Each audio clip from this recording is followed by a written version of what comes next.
Good morning and welcome to this Thought Leadership Foundation panel discussion. This power panel is brought to you with the compliments of Thought Leadership Foundation. A little bit of background on that. Foundation was formed in 2015 by a group of organizations, companies and benefactors intent on sharing information and knowledge. The motto, if you like, of the Thought Leadership Foundation is that knowledge is infinite and therefore it should be shared freely. So the concept behind this is to share knowledge and information and views and opposing views if necessary about thought leadership in the contact center and the CX profession. So in the new year, we'll certainly be starting with a more regular series of these panel discussions around those areas of interest and those aspects of contact centers that are impacting our industry. We'll have webinars, we'll have short 10-minute podcasts as well on what's new in the industry. So please subscribe to the Thought Leadership Foundation and simply visit the website and you'll find the easy to subscribe form there. So without further ado, let's get into today's discussion around the use of analytics in contact centers to drive customer experience. Stephen, why don't you come in now with pretty similar where you've been, how you arrived at where you're at the moment in your current environment. You're down in Durban, I believe, is that correct? Yeah, so we're getting all the rain down here in Durban at the moment. I've kind of been in the CX space for over 10 years now. I joined a company in the UK, I worked in the media there, and obviously CX just exploded in the UK just over 10 years ago. So I've been working in various aspects in CX. And then on my return to South Africa, I got involved in contact centers. I worked for a big financial services company that had a large contact center, specializing in inbound and outbound. So very much on the selling and the customer service and kind of playing in between how you do service and selling. Like Dion, I started my own company in consulting in the heart of COVID, which was interesting. And I started doing some work for Rewards Co. And they kindly offered me a permanent role. So I've been part of Rewards Co for just over a year now, which for you guys who don't know, Rewards Co is a big contact center down in Shlanga. Excellent, thanks for that. And then Brian, sitting up in Innovation Group Randburg. So a little bit of background, Brian, you're on mute at the moment. If you'd unmute quickly, there we go. Rod, thank you so much. How's that? Can you hear me? Yes, all good. Good, thank you. Thank you, obviously, for allowing me to become a panelist on this interesting conversation. Good morning to all the delegates and all the other panelists. I started my career in the contact center industry about 22 years ago with a predominant background in the process space and process analysis. So I've had the privilege of working on some great initiatives in both the public and private sector for contact center optimization initiatives, and setup projects. Was also quite instrumental in the Virgin Money contact centers. Or Dion, I think you would have worked on the same projects, but we didn't know each other then.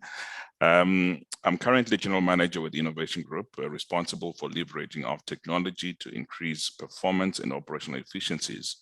I'm very passionate about finding new ways. So one would obviously say that I'm lazy, but lazy people look for options to do things better. So I'm very passionate about technology and how technology can leverage, how we can leverage of technology to improve the performance of the contact center and of our individuals, and making light of work. So which obviously brings us to this interesting topic today. Yeah.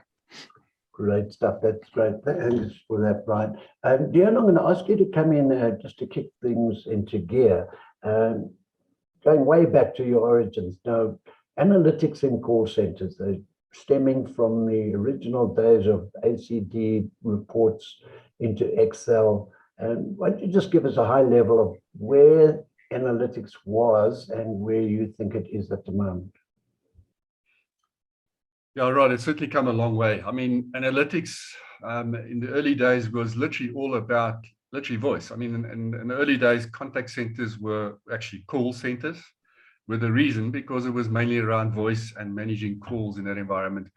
And in those days, analytics was more about collecting some data, very little data, in fact, and trying to convert those into reports that was looked at and compiled over a couple of days, very reactive, with very little insights into how to improve, how to change. So most of those, let's call it analytics, was all about what was the queues, how many people were in queue, the average queue time, average handle time. It was basic stuff, very basic stuff. So the understanding of the customer interaction, the customer profile, all the fancy stuff that you're seeing today was literally non-existent. It was literally around managing that call and trying to get the call through to the first available agent as quickly as possible.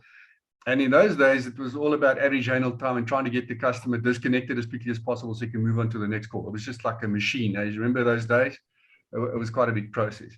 Now, today, all of that has changed. Today, it's about multi-channel, omni-channel.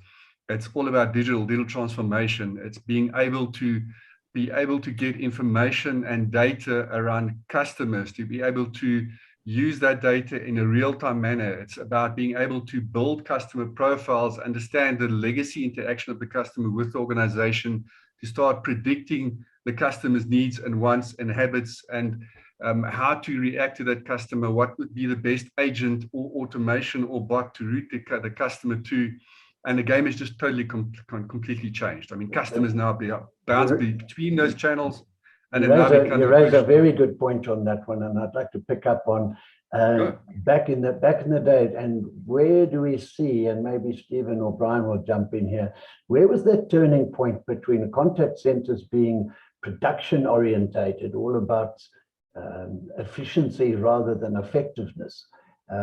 Where did that change come in? Stephen, from your side first. Yeah, it's a great question, and I think as the world is becoming so much more commoditized, I think this whole customer experience thing just boomed out of nowhere, and really that's a differentiator for a lot of people now. And I think, yeah, the whole traditional contact center, trying to get, to Dion's point, trying to get people off the line as quickly as possible. The golden thread of CX started to show up in there. And I think, that coupled with technology like omni-channel, over the last kind of 5 years, that's really accelerated, this whole phenomenon. So I think I think CX has been a massive driver in contact centers, and I think contact centers had to play a bit of catch up. And I think the technology's now arrived, and obviously there's real-time analytics starting to show up a lot more. I mean, if I just look at what we deal with, pretty much we've got all the customer predictive models running in the background, which tell us, what's the next thing to offer this customer, how do you deal with this customer. So there's a wealth of knowledge available at fingertips now, and I think that's largely been driven out of CX. I think customers want experience, they want real time. There's no such thing as 8 to 5 contact centers anymore. 24 hours is the way to go now, 7 days a week. So I think the CX has been a big driver in this space. Good stuff. Now, and Brian, from your perspective, now your organization is kind of going global now as well. Where do you see that transition between efficiency and effectiveness, and the swing towards the customer experience versus the organizational's cost control, cost modeling, penny pinching? Where did that happen for your organization? So I think, again, a very interesting question. And my view on it is that the light bulb comes on when the customer becomes educated. And obviously over the last couple of years, information has been critical to our customers, where they've got any sort of information. They know more than you know more about the product. So before they start engaging with you, they obviously have a lot of insight in specific products, and they know exactly what they're looking for. So when that turn, or when that shift came about, it made sure, or it forced organizations to a point where they needed to obviously be in a position to service that educated customer. So, typically to what Dion was saying earlier on, it was around numbers and getting to the next call. Now it's about customer experience. To what Stephen is saying, it's about customer experience, because I know my product. I know exactly what it is that I want, and I've got options. And I think that's the most important thing, is that people know that they've got options. And so when that shift comes in about, you are therefore forced to obviously try and run and catch up with the educated customer. So now, where does analytics or artificial intelligence come in, is the ability to predict and offer a customer something that they actually don't know about. And so that's where the shift is really going to be going in the next coming years. So where we need to know what the customer wants before the customer knows. So yeah, that's my view. You raise an interesting point. I'm going to ask Stephen to come in here, because both you and Brian are in the let's sell stuff to customers business. So I'd be interested in your point of view, Stephen, on how you're using analytics in a sales environment to increase revenues. Over to you.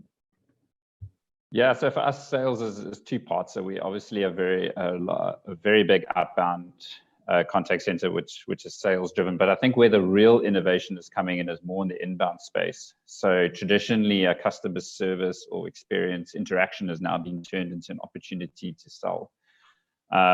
So I think that's for us been the biggest innovative piece that we've done, is when customers are on the line, it's a perfect opportunity to engage with them.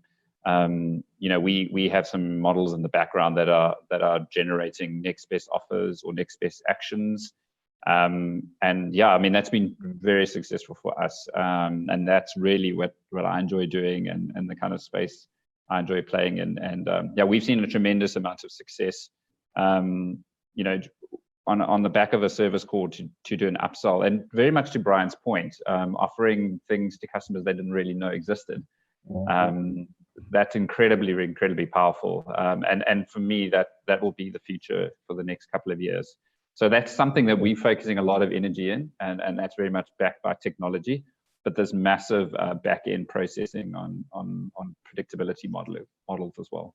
Great stuff. Now we'll come back to use case or case studies in a few moments. But Dion, can I ask you to do a quick overview? I know you have a kind of a holistic view of the contact center CX technology space, and I think your views on what is happening out there at the moment, what tools are becoming available, the cost of such solutions. Just a quick overview of, so paint the picture of where you see it from a technical point of view. Back to you, Dion. Yeah, thanks, Rod. And I just want to quickly touch base on something Stephen said. I think the seriousness of customer experience and the focus on customer experience was definitely a game changer. Until such time, I think people were just, as we said earlier, wanting to get rid of calls, just handle calls as much as possible. The moment customer experience came into the game, the moment the concept of digital transformation started happening, the moment customers started adopting mobile and social, that game started changing. So now, to become relevant or to stay relevant in this fast changing pace, companies and contact centers must stay abreast of where the customer, the consumer demands is moving. And because of that, analytics has now become a key factor.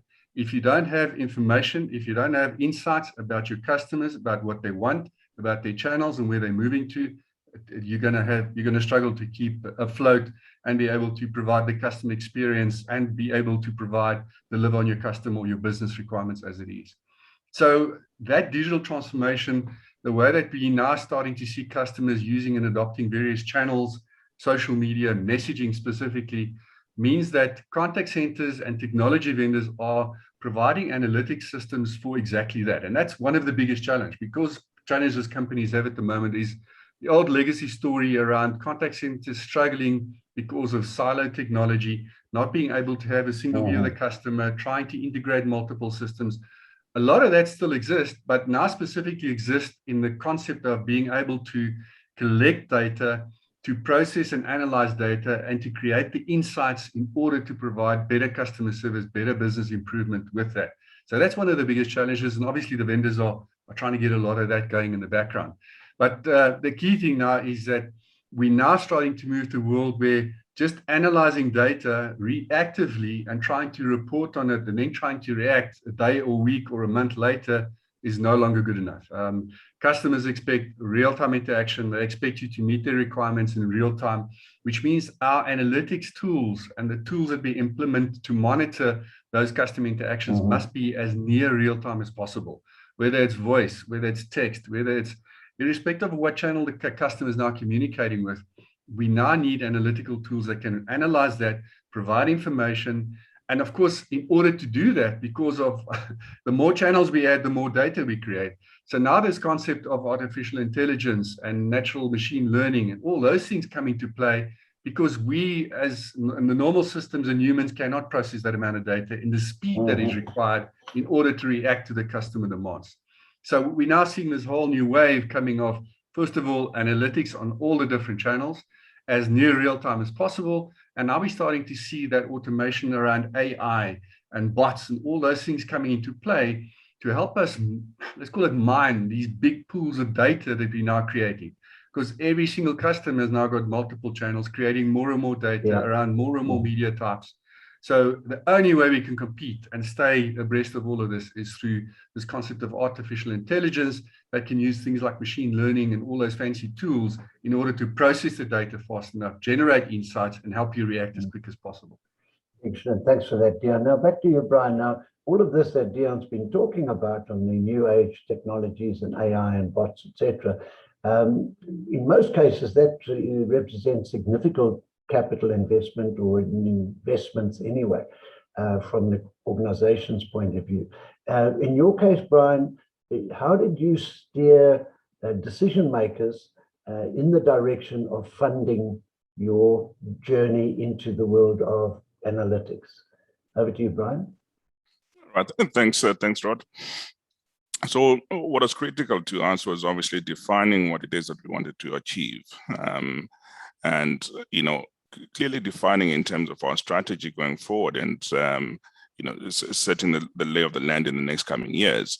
So that was critical.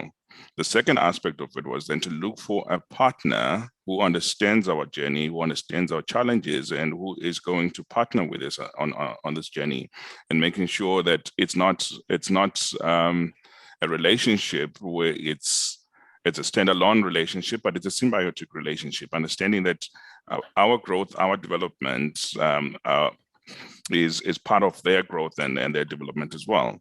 So those two aspects were then critical in terms of making sure that we get the right marriage and we get into bed with the right partner. Then obviously making sure that whatever solution that they're bringing on the table supports our initiatives, and we're quite happy with the decision that we've made. So what's important again for us was obviously defining analytics for purpose. So it's just not, Dion has mentioned that there's so many tools out there. And unfortunately, in the time and the age that we're in, there is so many vendors, there's so many tools, but if you don't know what you're looking for, you are going to end up in bed with the wrong partner. And that is a real fact, where you are not going to realize your true return on investment because you don't know and you have not defined what it is that you're looking for. In our case, we knew and we went out to market to get the right partner, to get the right solutions. And we are starting to see that return on investment. But over and above that, the most important thing out of it all is that the change that the technology platform brings into your organization, because it starts driving change from your normal job description. So I'll use a job description as a representation of it. From a normal job description, and I'll use a QA analyst as an example, you then start introducing new technology platforms. And I'll use Colby as an example, which is a good example. How it's now refining in terms of how that normal QA analyst looked like 10 years ago is no longer what Colby is supporting, and what that new Colby, the initiatives or the drive and the role profile of a QA analyst needs to be supporting the new initiatives that we're bringing on board from a business intelligence point of view. Okay, excellent. And Stephen, from your point of view as well, now you're running, 1,000+ agents? I can't remember the stats that you've got there. And surely when you look at analytics tools, and the investments required on that, ROI must be very high on the decision-making agenda. Over to you. Yeah, absolutely. I mean, that's always going to be the question that's thrown around any investment is ROI. But I think, you know, what Brian was mentioning earlier, you know, around these technology pieces and the number of vendors. And one thing that's come about over the last few years is that, you know, a lot of the technology is becoming way more affordable. The investment, especially around cloud-based technology. So I think Brian's, you know, I just want to speak around Brian's point. It's so valid. You have to be really, really mindful and do your due diligence on getting into bed with a partner, because that's critical. But the upside with all this technology lying around is that the barrier to entry is a lot lower than it used to be, which I think for anyone listening to this who's going to go down this path, that's a very encouraging thing. But yeah, I mean, ROI is always going to be critical, and I think you know, for us, we align ourselves with partners. We obviously look for the best and people that we can work with at a relationship level, which is critical. But I mean, the tools available now, I mean, we obviously have you know, quality assurance, analytics, speech analytics, which for us is phenomenal. And I think, you know, you talk about ROI, that the fact that we can now pretty much do 100% QA in all of our campaigns, which is just unheard of 5 years ago, is amazing, because the ability to coach and hone skills is absolutely incredible. And I think another one from an ROI perspective that's really, really aided us, and this is very much in Dion's wheelhouse, would be the advent of omnichannel and the ability to use all the different digital channels with your voice seamlessly in a single customer view is incredible.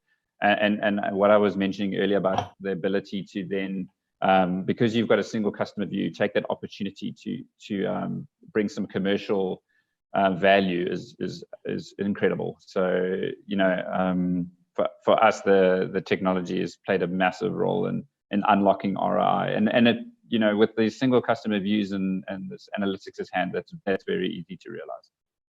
Excellent, thanks for that. We've had a really nice question come in, Alexander. First, thank you so much for that.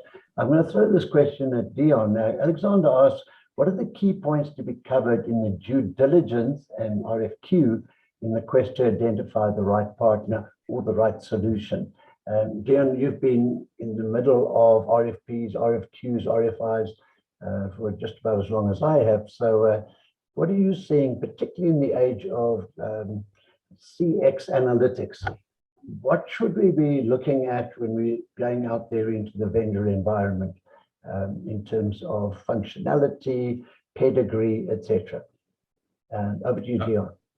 Thank you, Rod. Yeah, look, and that's a very good question. What is quite clear now is first of all, hopefully everybody now understands, if you don't have a customer experience strategy, you've got a challenge, okay?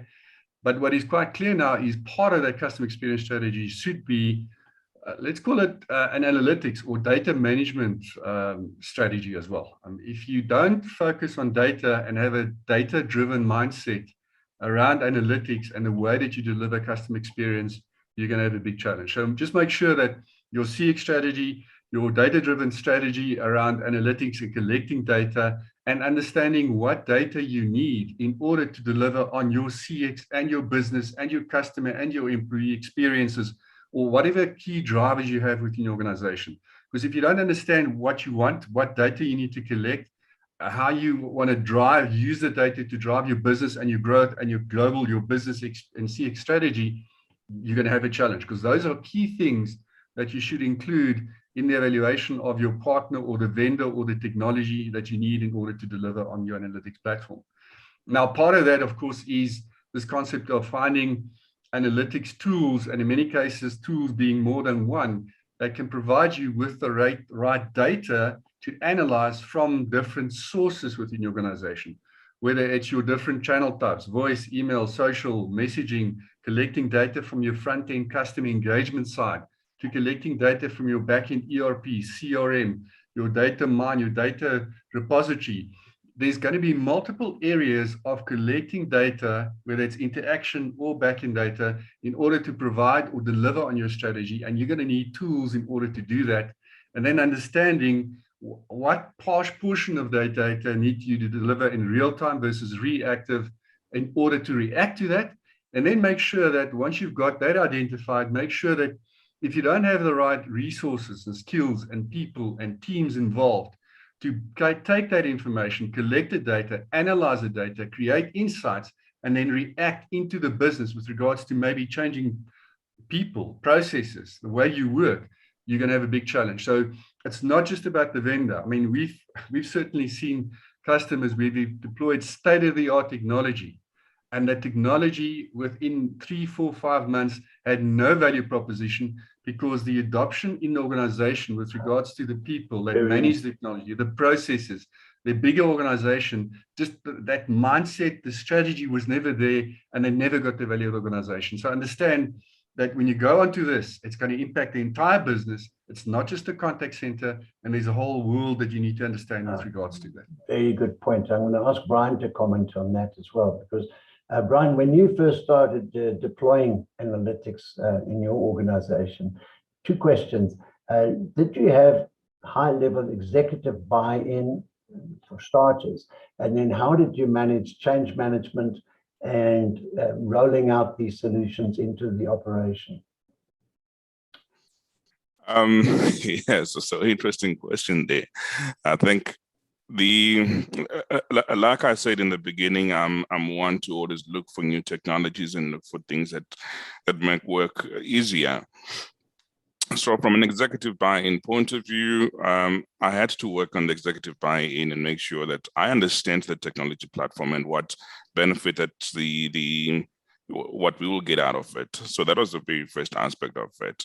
I then went back to the vendor and got, a good understanding of the solution and what the solution capability was. I went back into the organization to obviously get the executive buy-in. And in so doing, it was around showing them the true benefits of what the solution can be. But ultimately, I think, IT is, for lack of a better word, it's got some form of bureaucracy in terms of bringing things on board. So at the time, it was also getting a partner that is fast, has got fast turnaround times in terms of implementation, because you don't want to be spending the next 6 years or 6 months trying to get a solution in place.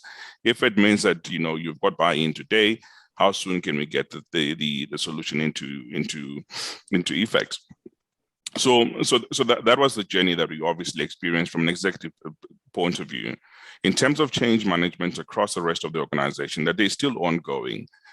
Because like I said, it's now starting to change how we do things. It's now starting to change the roles and the day-to-day activities of people, because the mundane stuff that we used to do is no longer relevant. You've got you've got the platforms that are obviously doing that for us. But again, it's around making sure that it's getting those insights from the platform and making better informed decisions tomorrow. And that's the critical aspect. So change management for me, again, from an operational point of view, was not an overnight thing. It's a journey that we're going on. And we have had to relook and refocus our teams to make sure that we support the initiatives that we want to achieve from a customer experience point of view. Excellent, thank you. Yeah, there's such a good, can I just jump in here, Rod?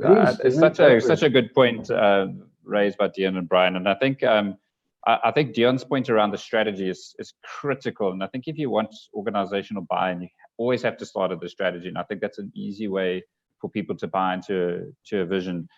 And one thing that we've experienced, because we're having worked on both sides here, one of the critical things is that once the vision's sold, the executives are always going to want the shiny things, and they're going to want everything, all the frills and fancies. And I think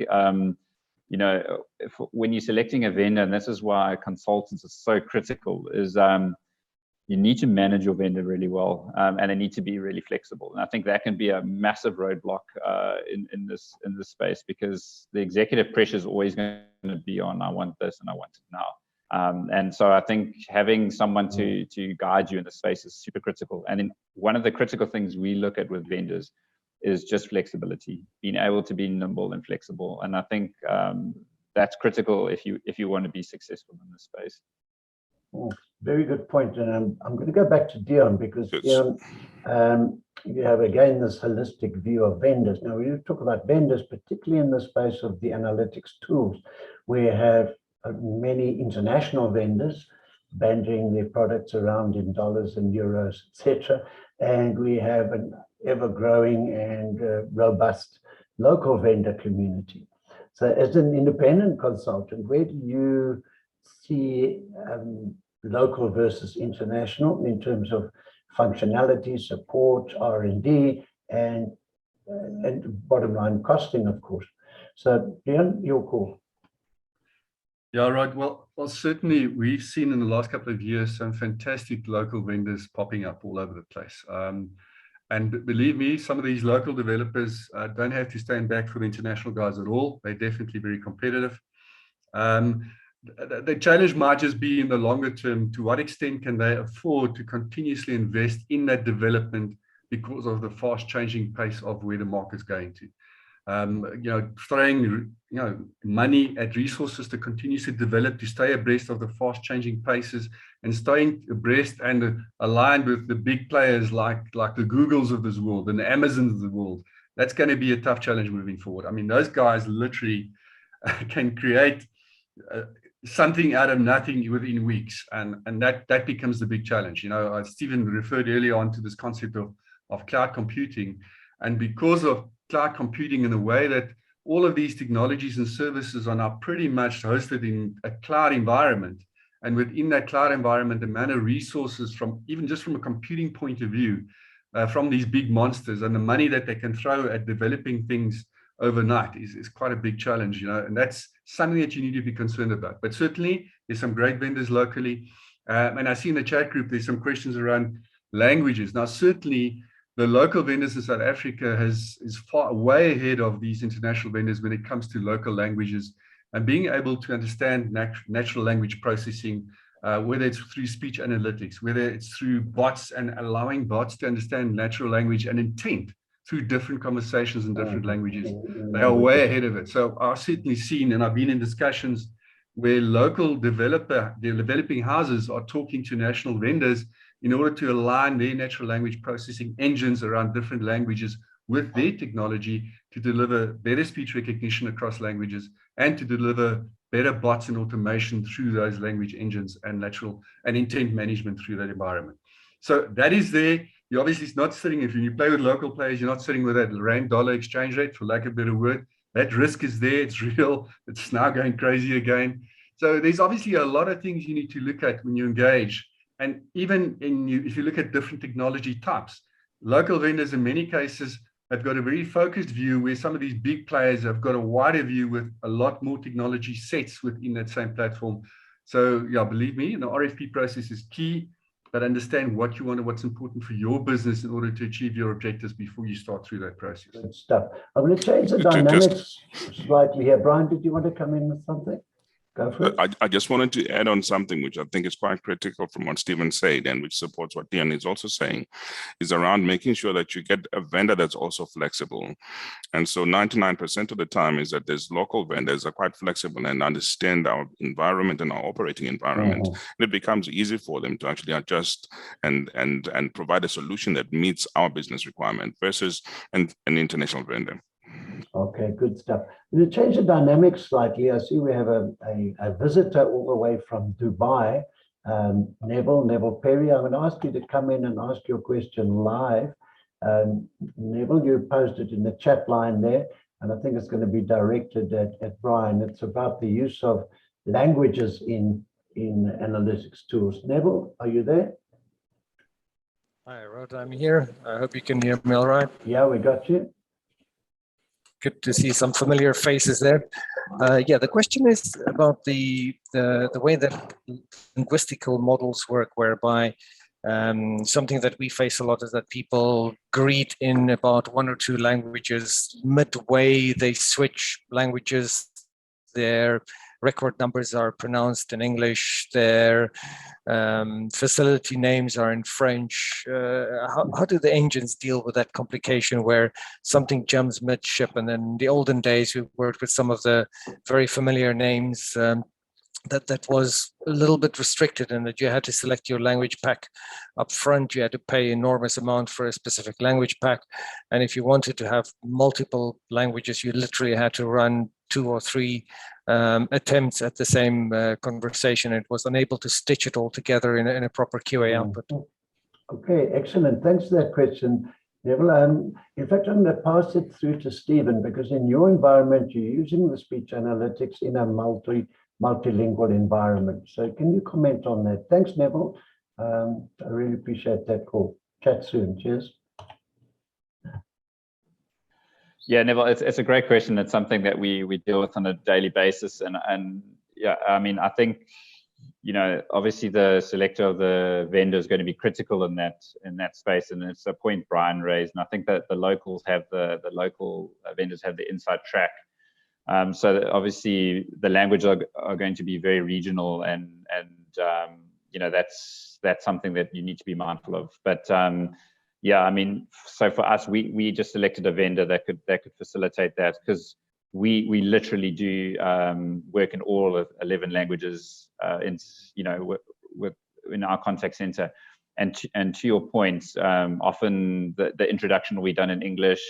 Some of the sales pitch will be done in a different language. So, you know, definitely keeps you on your toes. But I think for me, the critical thing would be just on the vendor selection, make sure that they can accommodate that. But the good news is there is technology out there that can work with that. But I think very much what Dion mentioned is that I think the local vendors have the inside track, because they know the environment very, very well.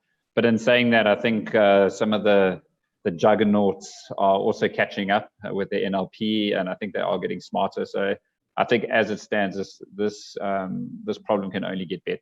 You know, the solution to this problem can only get better in the future. But I think at the moment, the local vendors seem to be the best bet. Excellent, good stuff. Now, we've been talking all about technology and use of technologies, but Vuzi, one of our participants today, has raised a very good question. She says, how do we counter the inability to link analytical insights to actions? Brian spoke about the evolution of the job spec, but could this also be an opportunity for the introduction of a new skill set?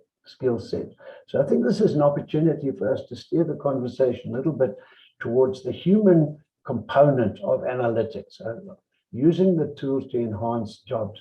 Brian, you raised that earlier. Can I pass this one to you for comment? You're on mute.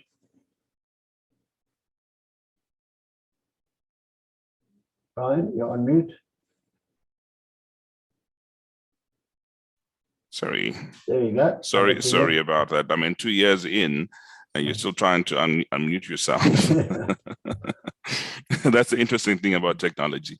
But anyway, so most definitely, and I think it does present an opportunity to create new skills and develop new skills, because the everyday things that you are accustomed to be doing will not be required.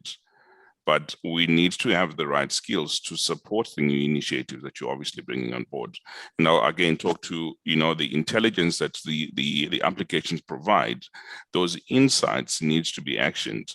And who best, the unfortunate thing, but who best but for us to take those insights, understand what those insights and what it means to actually implement solutions and provide actionable outcomes that will impact the organization and obviously ultimately improve our performance. So what are the analytics tools out there to do is to identify opportunity, but the opportunity requires somebody to obviously action it. And it's definitely that skill that is going to be cultivated as a result of that, of identifying those opportunities.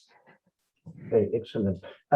What I've started seeing popping up even in greater numbers than ever, both here and some of the work we're doing in Australia as well, is analytics as a service. In other words, third-party specialist organizations popping up, using state-of-the-art leading-edge technologies, analytics technologies, and providing those insights and business intelligence back into the organization.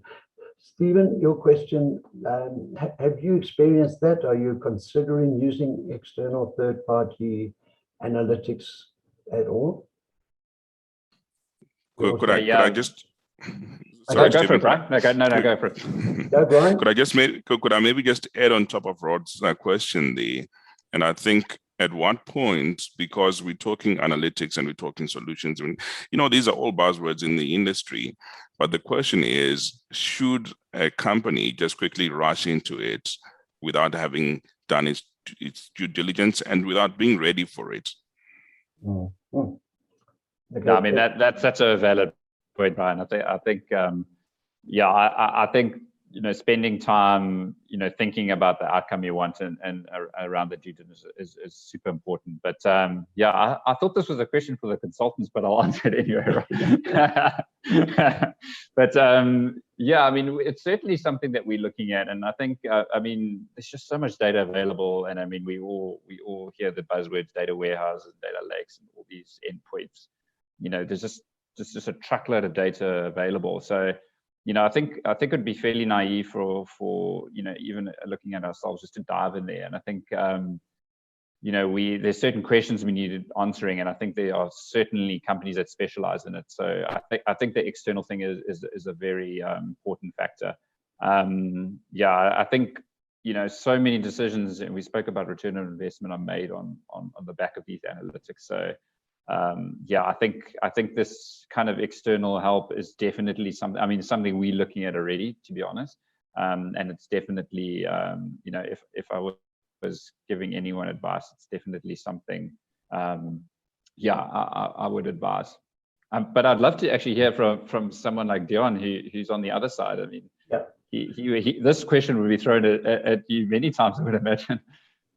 Okay, Dion, it's your second part of the question there and I think it's the role of the consultant, the strategic advisor on the outside of the organization, not only advising on the type and the brands and the vendor selection, but on the services that and the outcomes that we would expect to get out of analytics.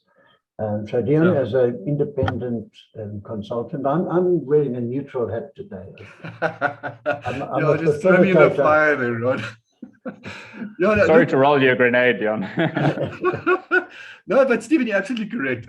Certainly what I've seen in the marketplace, and it's common, is that I don't think the challenge today is as much collecting data. I think there's lots of data. People are actually quite good at collecting data. The challenge we often have is that you get structured and unstructured data, and unstructured data is very difficult to analyze and to get to some kind of insights from. So there's a whole philosophy around how that must work. So yes, organizations are quite good at collecting data and creating these data lakes and all these fancy words, as you refer to, that is out there. But the challenge they have is that a lot of the data is still very siloed. They're still struggling to get them into those centralized data lakes or data repositories where you can use analytical platforms to properly get that data out of it.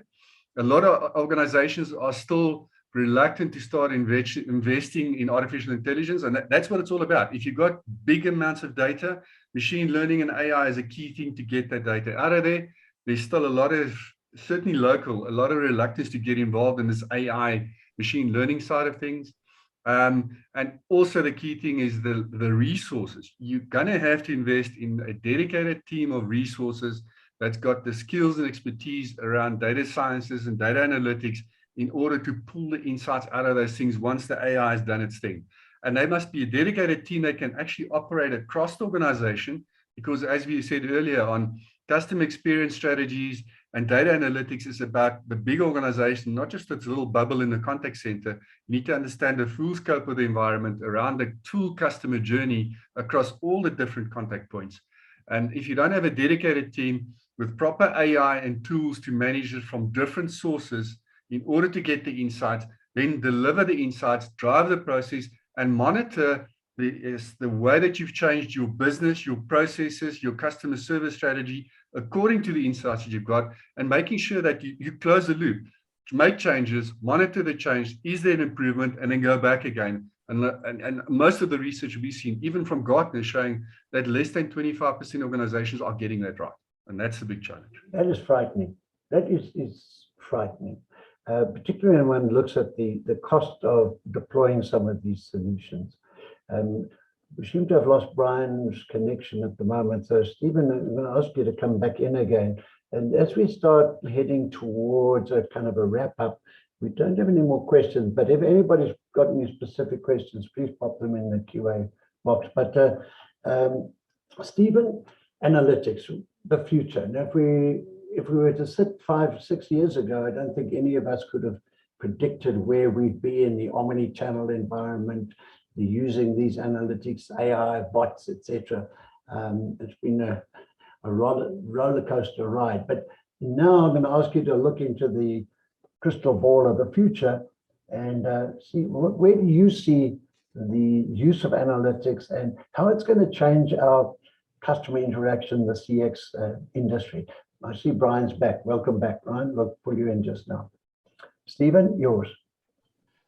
Yeah, it's a great question, and you know, you're looking into the crystal ball is often difficult. But if I had to make a prediction, I think we touched on it earlier. It's just the analytics become more real time, and you know, things like having agents be able to work on the fly, and I think even more so these bots and artificial intelligence. So I think you know, for me, the kind of future of analytics is real-time decision making, and to do real-time decision making, you need real-time analytics.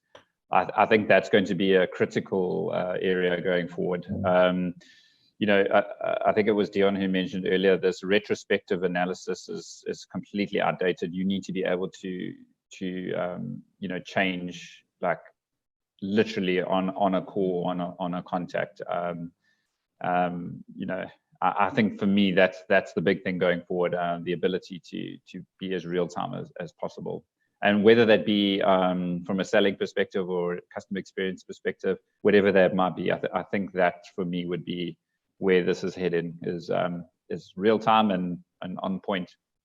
Okay. Angus Prince has come in with an interesting question. This takes us back. We discussed it briefly earlier.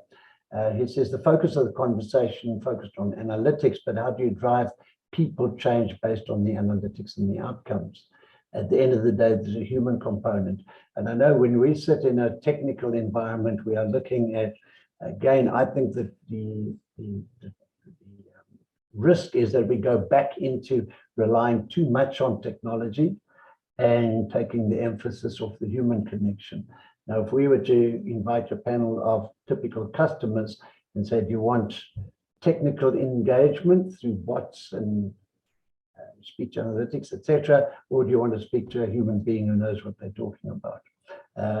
I don't think there's a prize for saying which way the customer would prefer to go.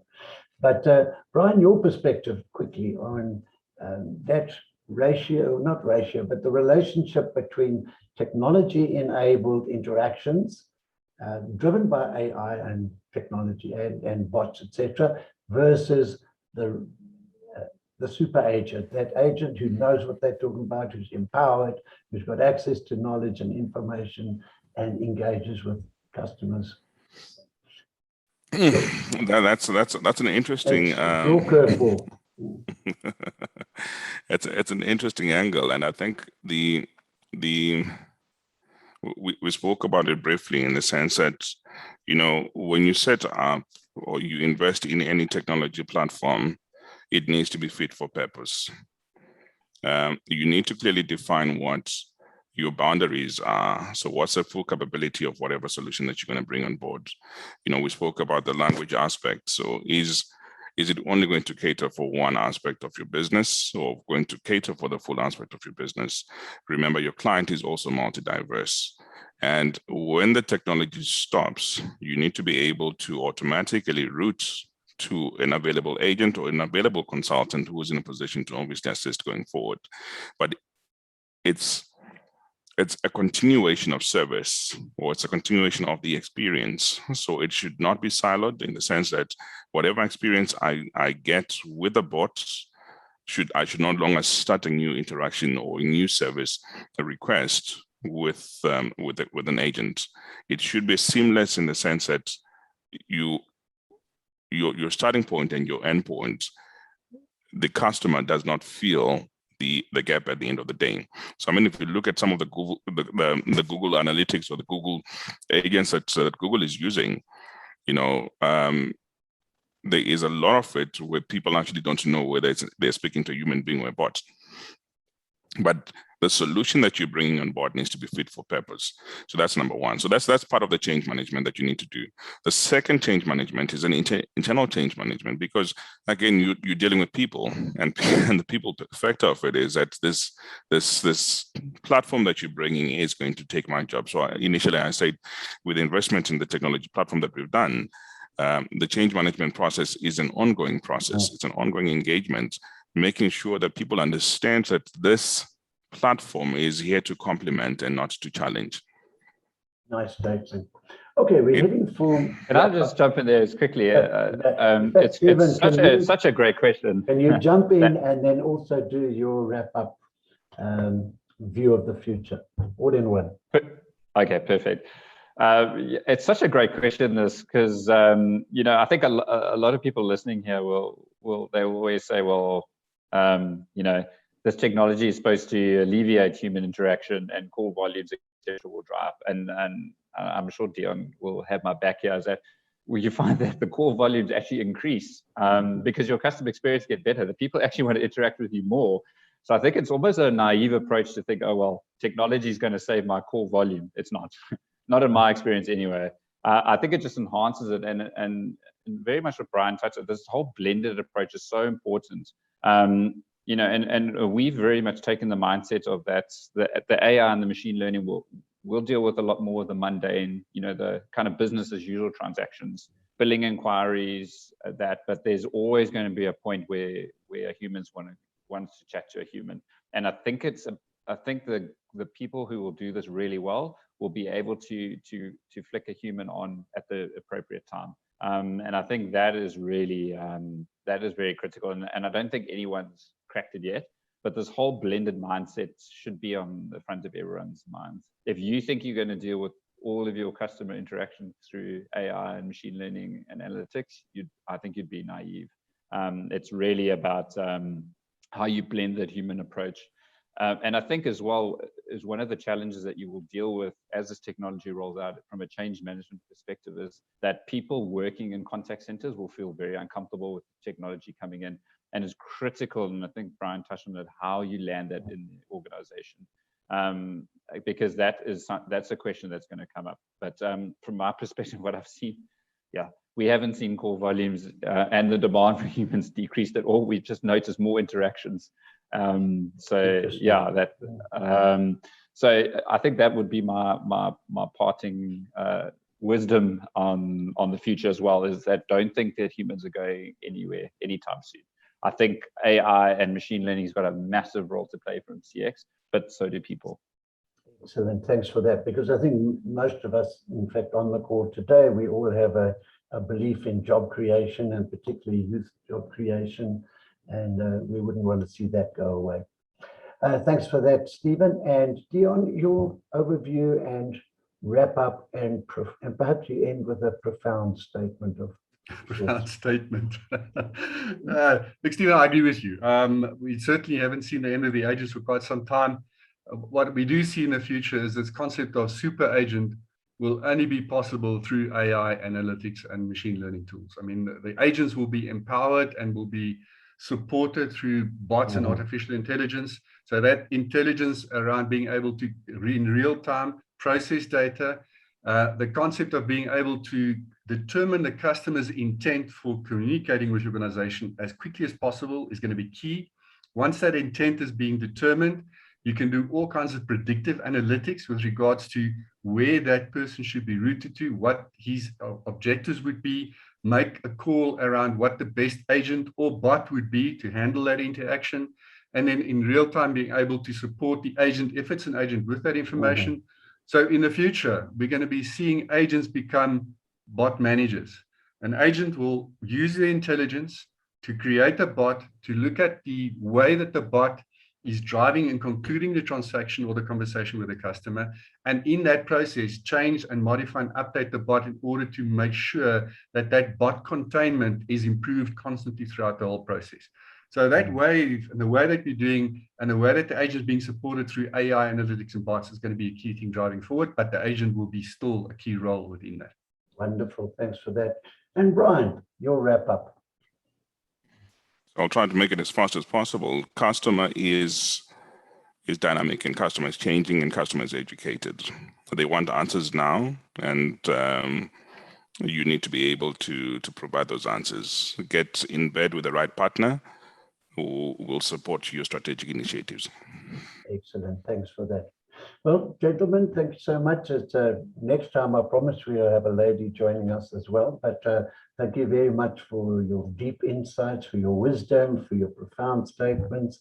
I think there's a lot of really good advice that we've shared now with our participants who've registered today.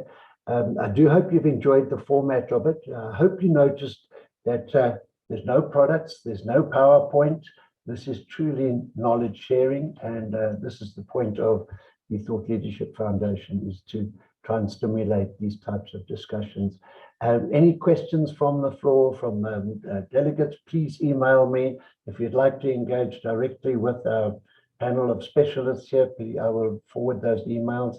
And we look forward to similar sessions going forward. If you have any particular topics that you would like to have raised in this type of forum, please let me know, and we'll get the appropriate panel or group together to share that information.